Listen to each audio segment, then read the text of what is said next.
स्वागत है आप सभी का एस न्यूज में। 25 सितंबर को 12 साल की बच्ची जो 8 स्टैंडर्ड का एग्जाम देने के लिए घर से बाहर निकलती है और सतना स्टेशन से ट्रेन पकड़कर उज्जैन पहुंचती है। दैनिक भास्कर के रिपोर्ट के अनुसार उज्जैन स्टेशन पे पहुंचने के बाद ऑटो में बैठती है, लेकिन पैसे और पता मालूम ना होने के कारण वो ऑटो वाला उसे ऑटो से उतार देता है। बच्ची कुछ देर पैदल चलती है, उसके बाद फिर से एक ऑटो में बैठती है, लेकिन मंजिल पता ना होने के कारण ऑटो वाला वो फिर से उतार देता है। उसके बाद लड़की पैदल चलने लगती है। थोड़ी देर के बाद आरोपी भरत सोनी ऑटो लेकर आता है और लड़की को ऑटो में बैठाकर एक सुनसान जगह पर ले जाता है और लड़की के साथ रेप करता है और रेप करने के बाद वहां से भाग जाता है। रेप के बाद लड़की खून से लथपथ और लाचार स्थिति में 8 किलोमीटर उज्जैन के लंबे रास्ते पर चलती रहती है, पर किसी ने ना उसकी मदद की और ना उसे पूछने की कोशिश की कि उसके साथ क्या हुआ। 8 किलोमीटर लंबी रास्ता में कई दुकानें आई, कई घर पड़े, लोगों ने लड़कियों को देखा, उसका वीडियो बनाया, पर किसी ने भी उसकी मदद नहीं की।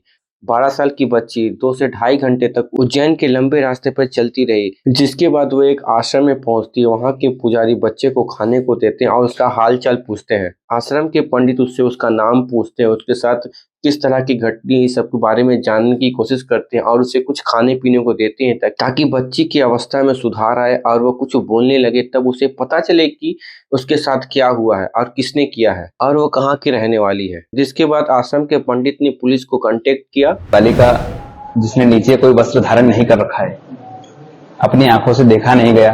मैंने तुरंत, जैसे अभी आप देख रहे हैं वीडियो में कि ऊपरी वस्त्र ही धारण कर रखा है, उसी प्रकार एक ऊपरी वस्त्र धारण कर रखा था। मैंने तुरंत अपना वस्त्र निकालकर उस बालिका को दिया, जिससे उसने अपना शरीर ढका।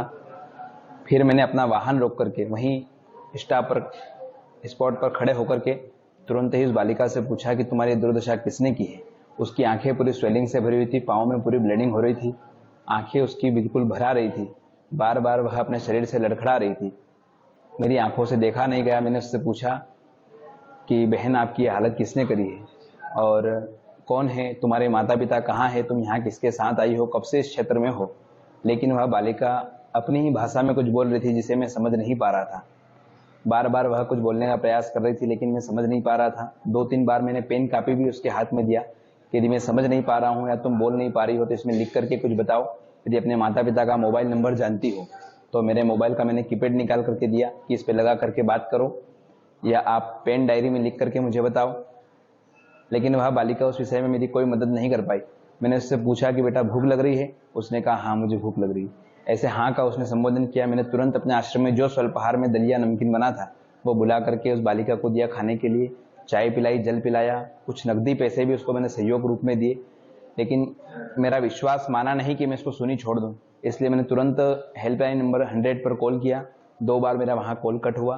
तीसरी बार हमने महाकाल प्रशासन महोदय में कॉल किया।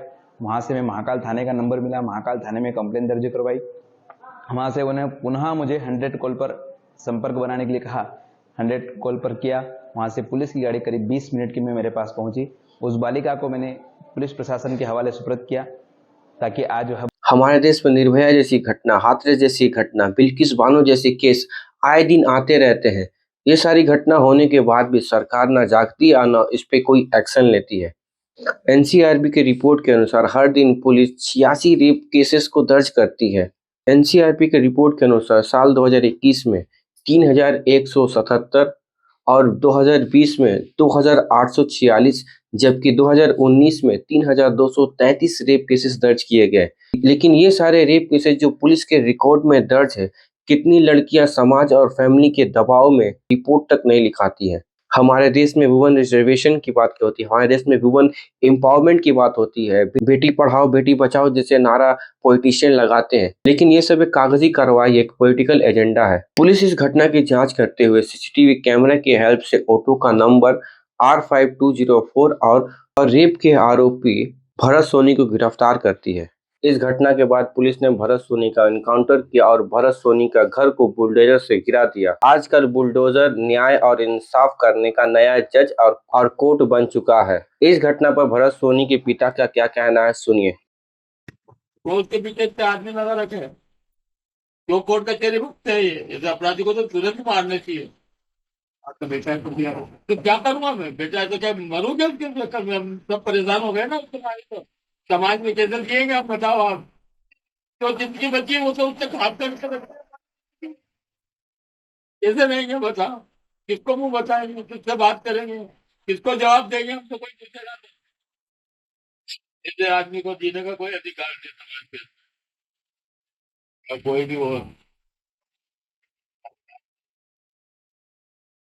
तो यही बोलेगा। घटना जो भी हुई है ये अच्छी नहीं हुई है, बहुत घिनौनी हरकत है ये। ऐसा होने नहीं चाहिए किसी के भी साथ में, बेटी किसी की भी हो, ये तो मानव की है ना। किसी भी धर्म की बेटी है वो, हमारी बेटी है वो। मेरी भी बेटी होती तो मैं क्या करता, यही बोलता मैं कि उसको सजा देना चाहिए। इस घटना पर राहुल गांधी ने ट्वीट किया और ट्वीट में लिखा कि मध्य प्रदेश में 12 साल की बच्ची के साथ जो हुआ वो भयावह है, वो भयावह अपराध है, भारत माता के हृदय में आघात है। महिलाओं के खिलाफ अपराध और नाबालिग बच्चियों के खिलाफ हुए दुष्कर्म की संख्या सबसे ज्यादा मध्य प्रदेश में है। इसके गुनाहगार वो अपराधी है जिन्होंने यह गुनाह किया।